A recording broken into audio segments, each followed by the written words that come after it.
ra-iisul wasaaraha xukuumadda federaalka soomaaliya ayaa maanta gaaray dalka qatar. wafdi uu hogaaminayo ra-iisul wasaaraha xukuumadda federaalka soomaaliya mudane xasan cali khayre ayaa maanta waxa ay gaareen magaalada dowxa ee caasimada dalka qatar, waxaana halkaasi si diiran ugu soo dhoweeyey mas-uuliyiin ka tirsan dowladda dalkaasi. ra-iisul wasaaraha soomaaliya ayaa la filayaa inta uu ku sugan yahay qatar in kulamo gaargaar ah uu la qaato madaxda ugu sarreysa dalkaas, waxaana ka wada hadli doonaan arrimo ku aadan xoojinta xidhiirka soomaaliya iyo qatar.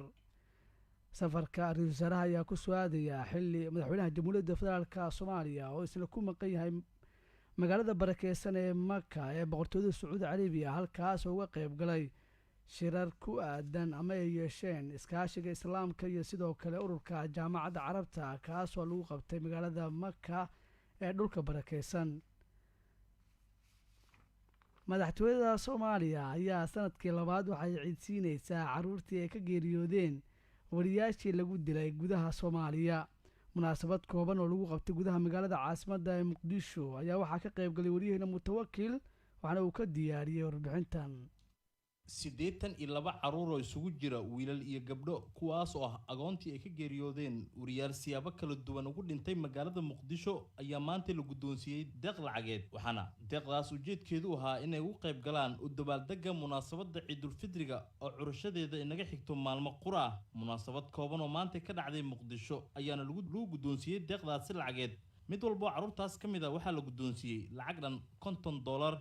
abaabulka qorshahan waxaa sameeyey qaar ka mid a wariyaasha Soomaaliyeed, waxaana fuliyey waaxda warfaafinta madaxtooyada Soomaaliya. Cabdirasaaq Cilmi Jaamac Black oo ka mid ah xubnaha xafiiska warfaafinta madaxtooyada qaranka ayaa faahfaahin ka bixiyey deeqda lacageed ee la siiyey agoontii ka geeriyoodeen wariyaal ku dhintay magaaladan caasimadda ee Muqdisho. inteena waqtiga adag galiya caruurteena iyo suxufiyiinta Soomaaliyeed ee qaybaha kala gedisan ee jooga dhammaan waxaan ku salaamayaa salaanta islaamka. assalaamu calaykum waraxmatullaahi tacaala wabarakaatuh. waxaan u malaynayaa munaasabadan hadal badan kama furna. haddii aad maqashaan dee xafiiska warfaafinta ee madaxtooyada waxaa ku cadaanaysa weli inaan dee meedihii nahay oo warbaahintii aan qayb ka nahay oo aanan ka baxsanayn.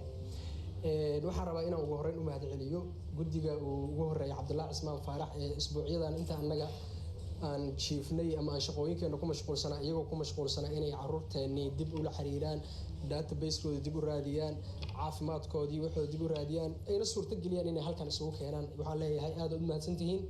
waxaan kaloo rabaa inaan u mahadceliyo hooyooyinkeenna caruurta dhalay ee iyagana waqtiga adag iyo marxaladda adag ee bisha Ramadaan ee dabayaaqada iyagana suurto geliyay inay goobtan soo gaarsiiyaan.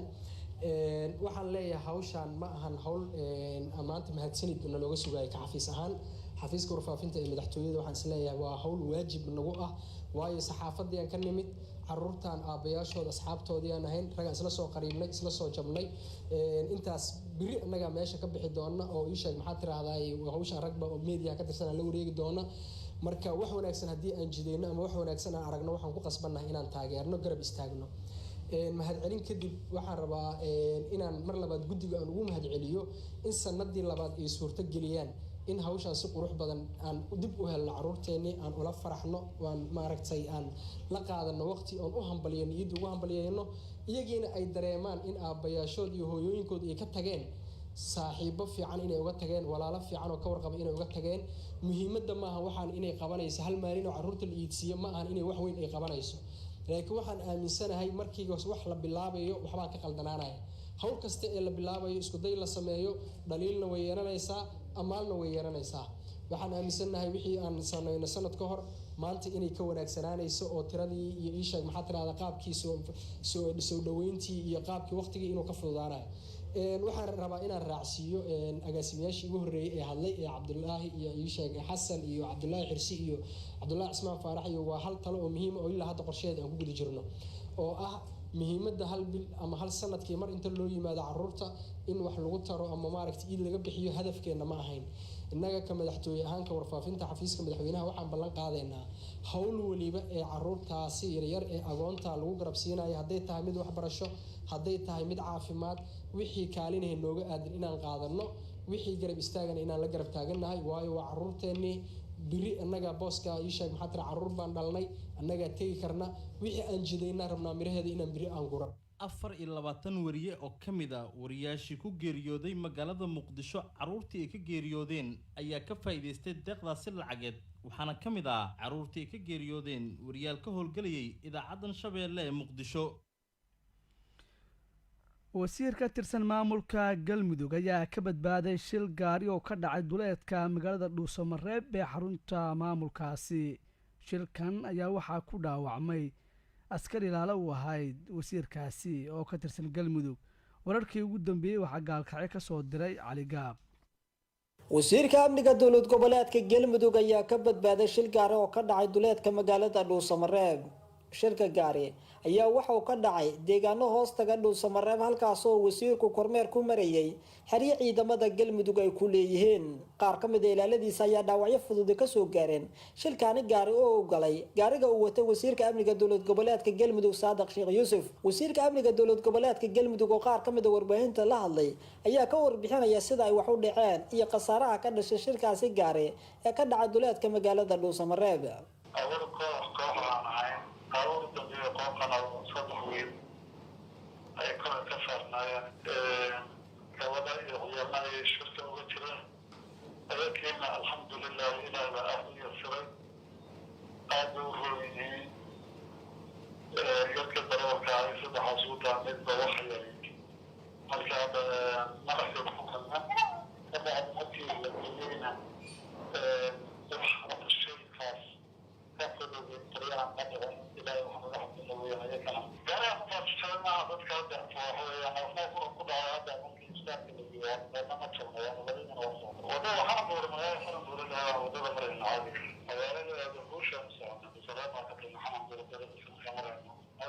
shilkaani gaari ayaa ku soo aadaya xilli deegaanada dowlad goboleedka galmudug midooyinkii dambe ay ku soo badanayeen shilalka gaari oo noocan oo kale taa iyadoo inta badan loo sababeeyo wadooyinka deegaanada galmudug oo ah kuwa burbursan. Cali Xasan Barqalle, Cali Gaab, wararka Shabeelle, galmudug. qaramada midoobay ayaa shaacisay qorshe lagu dhimayo ciidamada midowga Afrika ee AMISOM ee ka howlgala gudaha Soomaaliya. warbixin ka soo baxday golaha ammaanka ee qaramada midoobay waxaa soo akhriyay oo warkan soo jeedinaya wariyaheenna Jaamac. golaha ammaanka ee qaramada midoobay ayaa maalintii shalay u codeysay qaraar cusub oo lagu dhimayo ciidamada midowga Afrika ee AMISOM xilli ay Soomaaliya ku soo wajahan tahay doorashada sanadka 2020. qaraarkan oo ay gudbisay dowladda Ingiriiska ayaa waxay xubnaha golaha ammaanka ansixiyeen in 1000 askari laga soo qaado gudaha Soomaaliya iyadoo tirada askarta AMISOM noqonayso sanadka soo socda 19626 askari. talaabadan ayaa qayb ka ah qorshe la dejiyay 2017 kaasoo loogu talagalay in ciidamada AMISOM ay Soomaaliya uga baxaan si tartiib ah iyadoona mas'uuliyadda amniga lagu wareejinayo ciidamada xoogga dalka marka la gaaro 2021.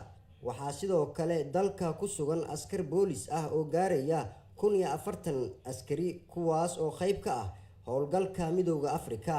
AMISOM ayaa 10 sano jirsatay iyadoo gacan siinaysa dowladda federaalka Soomaaliya in ay dib u hanato gacan ku haynta dhammaan gobolada dalka oo qayb ka mid ah weli ay ku sugan yihiin xarakada Al-Shabaab. mahasani Jaamac. shir madaxeedkii ururka iskaashiga islaamka ee ka socday magaalada barakeysan ee Makka ayaa la soo gabagabeeyay. shirkan ayaa waxaa intii uu socday madaxdii ka qayb gashay waxa ay ka soo saareen wartiyeed ku aadan waxyaabihii ka wada hadleen. kulanka 14aad ee shirweynaha iskaashiga ururka iskaashiga islaamka OIC oo hogaaminayay boqorka Sacuudi Carabiya Salmaan bin Cabdilcasiis ayaa lagu soo gabagabeeyay magaalada barakeysan ee Makka iyadoona ay ka qayb galeen dalalka xubnaha ka ah ururkaasi. sida lagu sheegay warmurtiyeed laga soo saaray shirka ayaa waxaa lagu sheegay in diiradda lagu saaray iskaashiga amniga iyo horumarka dalalka islaamka. warmurtiyeedka ay soo saareen wadamada ku bahoobay ururka iskaashiga islaamka ayaa loogu magac daray baaqa Makka kaasoo adkeynaya midnimada dowladaha iskaashiga islaamka lagana soo horjeedo ururada argagixisada iyo fikirka xagjirka ee dhibaatada ku haya dadka muslimiinta ah. madaxweynaha Soomaaliya Mudane Maxamed Cabdullaahi Farmaajo oo ka qayb galay shirkaasi ayaa xasuusiyay hogaamiyaasha OIC in dhibaatooyinka ku gadaaman muslimiinta ku nool dunida looga gudbi karo in la muujiyo midnimo wada shaqayn iyo iskaashi. agaasimaha warfaafinta madaxtooyada qaranka cabdinuur maxamed axmed oo ka mid ah xubnaha wufuudda ee la socota madaxweyne farmaajo ayaa ka warbixiyay muhiimadda shirkaas iyo mid kale oo madaxda jaamacadda carabta ay ku yeesheen magaalada Maka ee boqortooyada Sacuudi Carabiya. waxaan ku sugannahay magaalada barakeysan ee Maka al-Mukarrama halkan oo madaxweynaha Jamhuuriyadda Federaalka Soomaaliya Mudane Maxamed Cabdullaahi Farmaajo u yimid laba shir oo muhiim ah. kii hore wuxuu ahaa shirkii jaamacadda carabta ee degdega ahaa ee uu isugu yeeray boqor Salmaan bin Cabdilcaziz. kan haatan la soo gabagabeeyay wuxuu ahaa kii ururka iskaashiga islaamka. shirkan waxaa diiradda lagu saaray runtii amuur fara badan oo dalalka ku bahoobay ururkan taabanayay amnigooda iyo horumarkooda. waxaana laga soo saaray baaq wada jir ah oo lagu magac daray baaqa Maka, kaasoo ahmiyadiisu ay ahayd xoojinta midnimada iyo wadajirka shucuubta iyo dowladaha ururka iskaashiga islaamka ku midaysan.